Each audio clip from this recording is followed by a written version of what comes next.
New York State Nurses Association has now ratified a brand new contract with ECMC after several months of tense negotiations. Our Keelan Berrien spoke with a nurse who is pretty glad now the deal no longer needs life support. Keelan? Right, Scott, the nurse I spoke to says this is a big news because the new contract not only provides annual wage increases, but addresses the staffing crisis plaguing the hospital. Lona Denisco, a registered nurse at ECMC and chairman of the New York State Nurses Association, says it was a long 9 months, but now ECMC nurses are excited about the final agreement.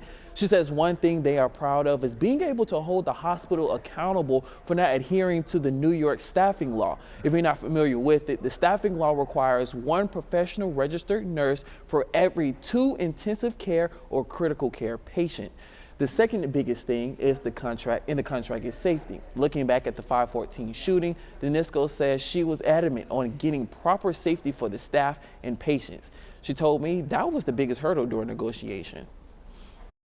Like, these are things we felt we really shouldn't have to fight. Like, why are we fighting for basic implementation of something that keeps everybody safe? So, like, we've done huge movements on assault pay, on staffing ratios, on weapon screening. I mean, that's where we were hanging so tight. That's why it probably took so long, because we weren't going to walk away from the table until we could contractually bind something to keep everybody safe at ECMC.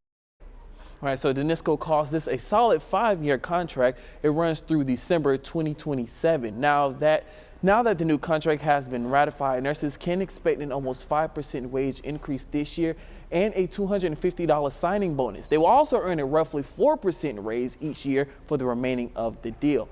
But in the newsroom, Keelan Berrien, Channel 2 News.